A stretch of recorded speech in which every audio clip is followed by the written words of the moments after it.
What's good? What's good? What's good? What is going on, everybody? Welcome to the Snug Wrestling Podcast. I am Edgar. I am the host, and today I got my crew. I did a solo show recently, but I'm not going solo today. I'm going back to hanging out with Mr. Blood, Toxic, Tommy, and BT Knight, and we're gonna go over Friday Night SmackDown, a wild Friday Night SmackDown, way better than last week's. Today SmackDown was wild.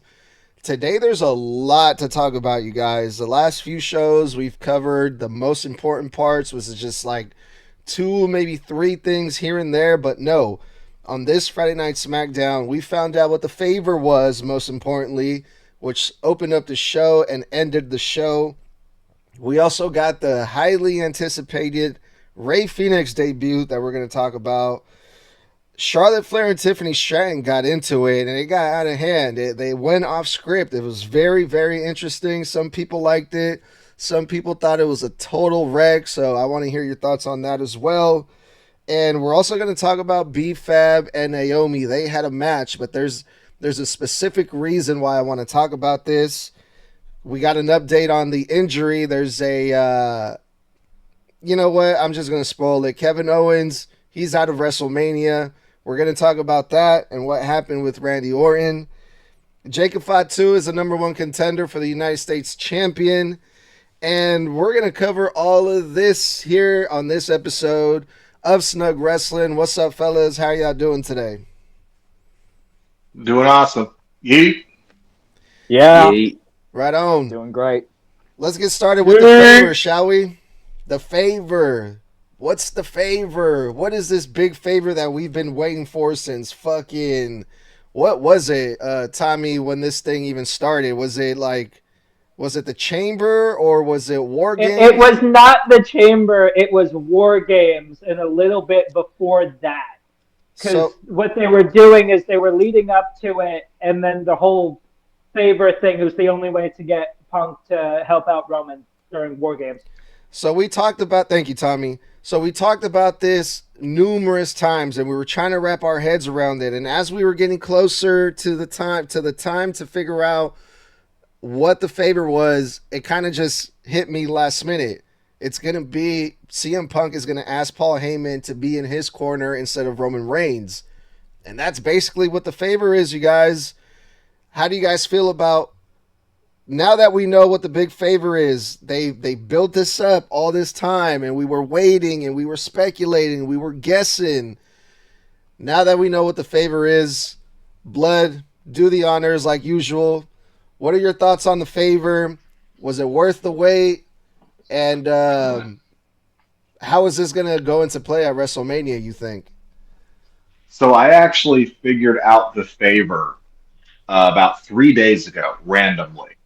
I was thinking about the segments. I was playing WWE 2K25, and in my universe mode, Punk versus Roman for the WWE Championship was one of the matches in my universe mode, and the game automatically sets up your manager. And Heyman was the manager for Roman in the match. But during the entrance, it just kind of hit me. I was like, well, hold on. What if the favor was Punk not only trying to steal the loyalty away from Roman? What if he just said, you know what? I want to hit you where it hurts. Because Heyman never got to walk down the aisle to the Mania ring in the main event ever with Punk, and that was something Punk always wanted. Because there were Manias where Heyman was still Punk's manager, even when Punk was the guy. And I was like, holy shit, that's got to be the favor. Because last Friday, when Punk is essentially about to give Roman his props, even if it was sarcastic, Heyman gets down on his knees next to Punk, tells him, you don't have to do this. You don't have to do it. He's pleading with Punk, he's my tribal chief, but you don't have to do this. You don't have to do this to yourself, to humble yourself, because Punk is Heyman's best friend. And even though he is Roman's wise man, he's still closer with Punk. And that sticks in Roman's craw. And if Punk, a master of mind games, is really trying to stick it into Roman's craw, twist that knife deeper, because Punk already knows. Punk knows I'm already in Seth's head. I'm rent free in Seth's head, but I'm not rent free in Roman's. So instead of Roman getting to have the honor of the Hall of Famer Paul Heyman walk him down to the ring for his 10th record breaking, by the way, record setting, record breaking main event spot of Mania 10. This is the 10th time Roman's main evented. The number before him is Hulk Hogan at 8 and Triple H at 7. Main events at WrestleMania. Wild. Yes. And to think about the fact, well, Roman kind of cheated. He got 2 back-to-back main events in 1 year last year. But when it comes down to it, this is not only a perfect full circle moment for CM Punk. What better way to let him truly? Because if you're Triple H, the thing about Triple H is that Triple H and Punk have a better relationship because Triple H was willing to give Punk the one thing Vince refused to. Aside from the respect that Punk had worked his ass off to earn, the respect that Heyman staked his career on for Punk, he wouldn't give him, he wouldn't concede that main event spot at Mania, even when Punk was the champion, the guy during Mania. He was playing second fiddle every year.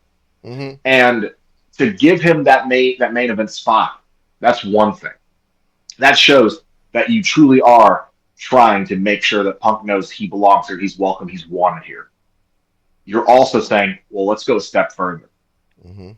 What if we let you and your best friend go down in the ring at the same time? The guy who helped put you on the map, the guy who brought you into WWE, the guy who staked his career on Vince believing in you.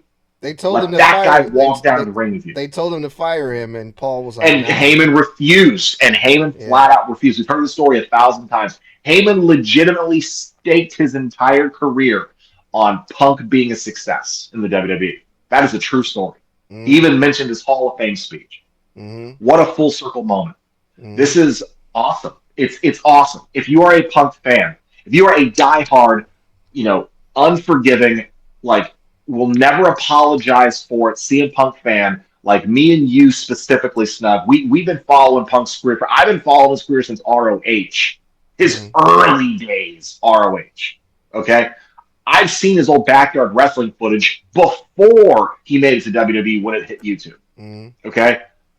So for me, and the fans like me, for the people, the 16,000 in that arena tonight, for guys like you, this is an absolute feel. I don't see how I'm not going to get misty-eyed or tear up when I see him walk out there with Heyman. The feeling that I'm going to feel is going to be like this. Dude, I'm going to be there live. You did it. I know. I'm so happy for you because you're going to get to soak up that fucking emotion. You know what I want you to do when you're there live? I want you, for the show, take out your fucking camera when that main event's about to start, when Punk's music's about to hit. Because he's either going to enter last or he's going to enter first out of the 3 of those guys. Because they're either going to want the loudest pop to open up for the energy or they're going to want him to really get to soak in that fight. So that tells me Roman's might come out first. Seth's going to come out in the middle. Punk might come out last. But when they do, I want you to open up your cell phone. I want you to zoom in. I want you to capture that fucking moment of those 2 walking out. Because that will be viral fucking camera footage. It's going to be historic. No, you're definitely right, Mr. Blood. This is this makes perfect sense. At least to me, at least to you, because of the meaning, the importance of all of this going back to years and years in the history. But I'm going to poetic. I'm going to come back to you. I want to hear from Toxic, and then Tommy. Well, what did you think, Toxic, about the favor? And how are you feeling with with how we found out about this? I was not expecting this to be the favor whatsoever, but it was so. In the first couple of weeks we heard about the favor, I wasn't expecting I wasn't expecting that to be the favor. Mm-hmm. As we start moving closer to where we are now, I'm like, it's possible, but I just don't see it. And the way that we found out, I loved it. Mm-hmm. Paul's over here crying. Sorry, blood, I'm spoiling. If Rollins fucking laughing his ass off the entire time. Yeah. And Roman's like, tell him no. Mm-hmm. Loved it. Yeah, we're talking about like the top 3 promos and characters in the WWE. So the fact that they were all there, the way that they were reacting, the way that it was done, even down to before they were in the ring, Paul Heyman had a backstage segment where he talked to the camera and he said, "Punk, Roman Reigns is about to be here. He's mad. He's upset, and I don't care what the favor is, whatever it is, yes." So Paul Heyman had already agreed to whatever the favor was going to be, even before even knowing what the favor was. So that made it a lot more interesting. And then, of course, we went back. Roman showed up. They went to the ring, and soon enough, out comes Rollins, out comes Punk. Hey, the favor is this. I'm going to take you out of your comfort zone. You're not going to have your wise man. I'm going to have my best friend. So Paul Heyman is going to be in my corner. And you're right, Toxic. The way that Roman Reigns came about this, all confident. Tell him no, Heyman. Tell him no. Tell him you love me. You'll never do that to me. And Paul was like, I can't do that. Huge pop. Tommy, let's hear your thoughts about the favor in this segment. So, I did actually figure this out earlier today. Because what came across my Facebook feed was a clip from back in the day with Punk and Heyman alone in the ring. And Heyman going, I will walk down with you when you are challenging for the WWE title. I will walk down with you when you main event WrestleMania. I will walk down with you. Like, he was naming all of these things. And that's when I realized, wait, the favor is not to put him into a triple threat for the WWE title. It's not the triple threat. The favor was to put him back on his side and fully go through with something that he said over 10 years ago. That he would walk down with him when he main evented WrestleMania. And that is exactly what's going to happen. And I'm telling you, here in 2 weeks, when it happens, that pop is going to be so damn loud, it's not even funny. I am so jealous of you right now, Snug. Fuck you. Yeah, it's going to be great. And again, like, some people are complaining already, all of this just for Paul Heyman. But it's like, if you guys really think about it, Roman Reigns is used to having Paul Heyman in his corner.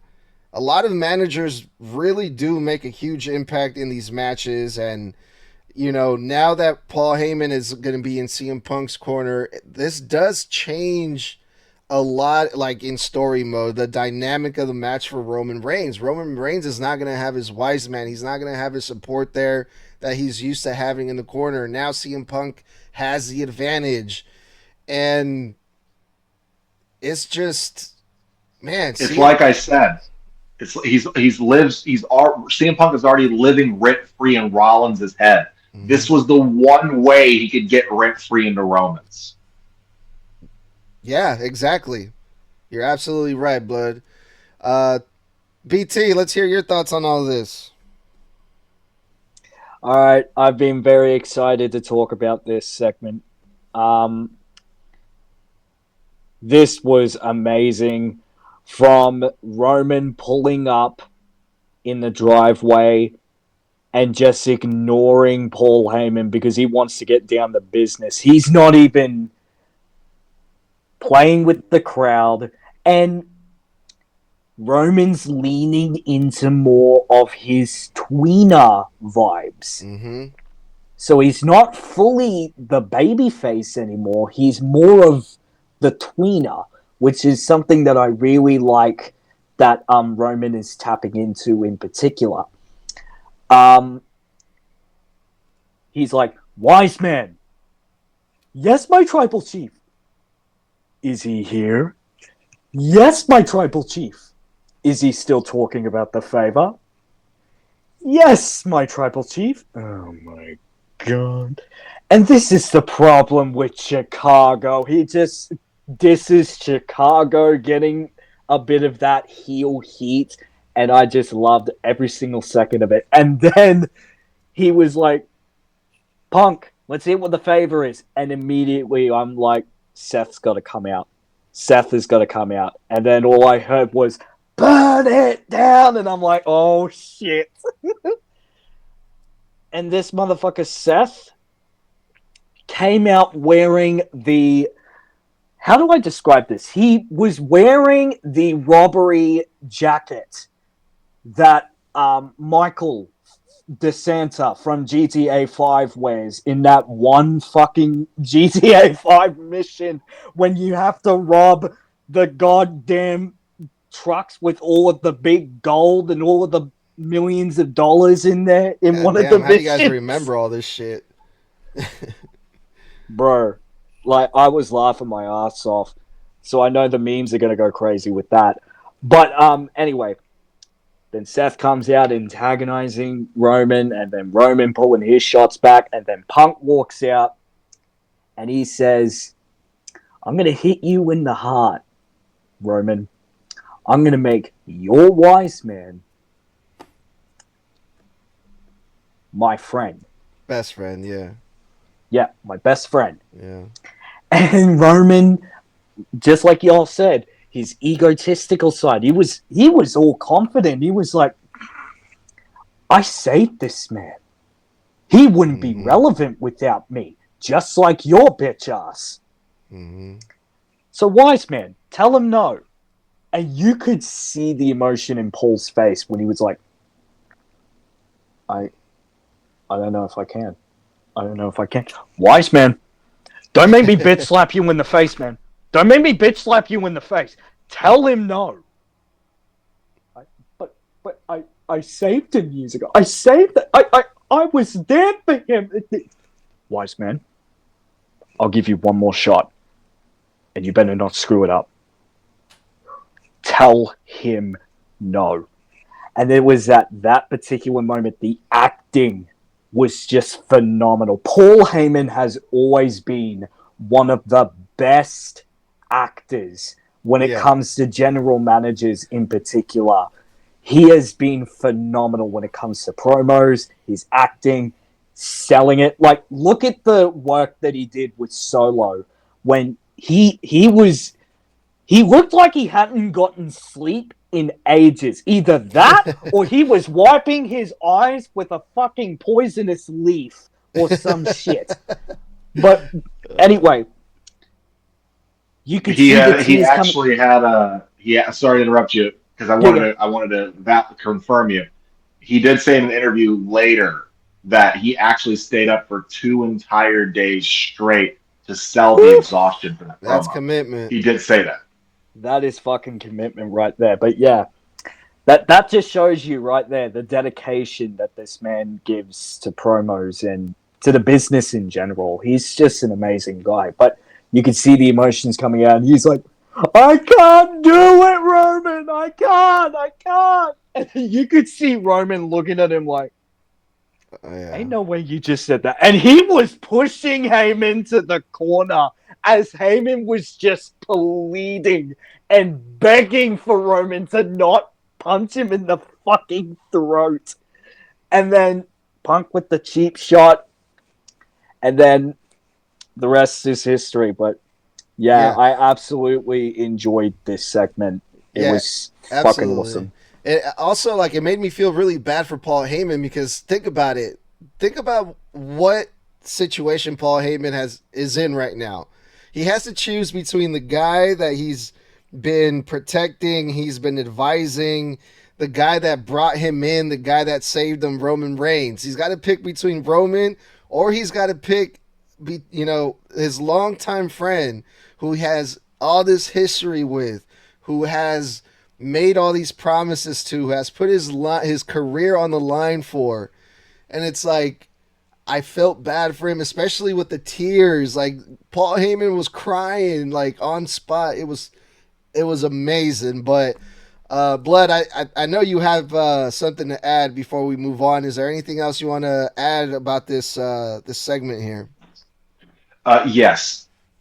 As perfect as this is, and by the way, this actually is my favorite match going into Mania. I am looking forward to this match more than any other match that weekend. For me, this is the match that has the best story going into it, the best emotion going into it. I'm the most hyped for this match. We've had some very unfortunate lackluster builds around a lot of the other major stories. I mean, look, like Jay and Gunther just got good, and we're 2 weeks out. The women's title scene on both sides is to nah. We have so many multi-man matches. Like, I mean, this is if you look across the board at the whole Mania weekend card, this is the one match you can say without a doubt has the best story going into it, the best performances, the best history, the best lore, the best segments. Like, yeah, it's not even a competition. I think it's blowing Cody and Cena out the water. It is, yeah. And that's only because, and it's not Cody's fault. That's because they should have swapped that third promo with the first one, and they should have made sure that John Cena could make more appearances. Because we just found out in the wrestling news earlier this week, well, this past Monday, that when they feuded, I think it was Monday or last Friday. It was one of the two where they were face to face. I think it was Monday. But that's John Cena's last scheduled appearance until Mania. Yeah, really. I swear to God, that's John Cena's last scheduled date for Mania that has publicly been advertised for his dates for the next few weeks. Swear to God. So now Cody has to build this feud more by himself, unless The Rock is supposed to show up at some point. But The Rock apparently isn't scheduled to make any appearances prior to Mania either. So it's like, dude, you're handicapping the story. But the one thing I want to mention that I am dead set on, Seth Rollins was the fourth wheel last year in the entire story. Mm-hmm. Seth Rollins generally, when they get in these multi-man scenarios, he's always the odd man out. And you don't want to know why? Because Roman actually has a character. Because Roman actually has a character. Because Punk actually has a character. Seth has an entrance song and a dance. If you strip away the entrance music, if you strip away the goofy ass outfits, Seth has no character. So what needs to happen is by the end of Mania Night 1, or by the end of Mania Night 2, or by the end of the Raw after Mania, or the SmackDown after Mania, we need a Seth Rollins heel turn. That needs to come out of this. Because he is the odd man out in this group. He comes off as a whiny bitch about it. And he's the only guy in that match who I feel like you're the least important guy in this feud.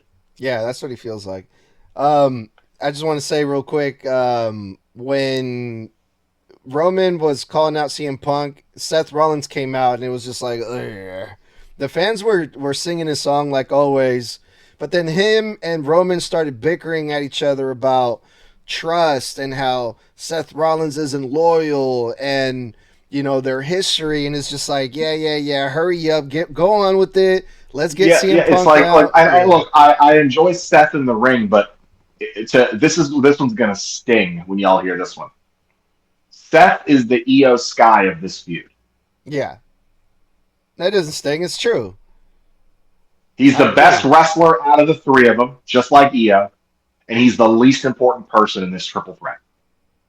Well, I mean, by best wrestler, I'd say most acrobatic, but I wouldn't say the best wrestler. Well, if you want to talk about like wrestling ability, the best overall rounded like technical wrestler ability, Yeah, okay. most versatile in the ring, it's Seth. Same thing with Io. Fine, fair But enough. they are both the workhorses of their respective divisions, both of them, in triple threat matches at Mania, and they are both the least important parts of their matches. Yeah. And No, that you're right. sucks. They're both playing third fiddle to two other people in their story. That's why when I said when we do the prediction episode for Mania, it's like Seth It ain't gonna be Rollins. pretty. Hey, but you know what? What if they pull the impossible, like, you know, they swerve us and fucking Seth Rollins ends up winning? That could also lead to a singles match between Roman and Punk. Well, Busted Open Radio made a really good possible outcome. All right, They really said, quick, so before we can move on. I don't. And they said, what if the heel turn happens in the match? What if it's Seth turning heel? But what if Paul Heyman sides with Seth? Nah, that's stupid. He could swerve him. That's because true. Roman doesn't need Heyman anymore. Punk doesn't need Heyman anymore. But who's directionless and needs a revamp? Seth. Damn. What's Paul Heyman famous for? Fucking revamping turning and giving everything direction. into fucking gold. Exactly. Why wouldn't you stick him with Seth then? Unless Seth turns out to swerve us all inside with The Rock. That was another prediction they had. Yeah. Because John It Cena also will bring up the fact that he is the only non-Heyman guy, too, in that triple threat. Seth is the only non-Heyman guy between the three. I don't like that idea. But if you think about it, Roman and Punk did something that Seth didn't do to Heyman. They put Paul in the middle and forced him to choose. Yeah. So what if his choice is the one guy who didn't force him to choose? I'm not saying that I don't like it because I'm like saying, oh, that idea is stupid. I'm saying that because it's weird. Not stupid. It's not weird. It's a little. It's not weird. It's just I'm afraid that I hate Seth Rollins so much that I'm afraid that he's gonna make me hate Paul Heyman, and that's what I'm afraid of. The thing is, you could never make me hate Paul Heyman. Never. I don't know. But he's my favorite manager of all time. But I think Seth definitely needs a reset, and I think if you were ever going to give him just the highest ability to reset for success, Paul Heyman being his new manager would do wonders for him. Well, I hope they don't hear this podcast because fuck that. All right.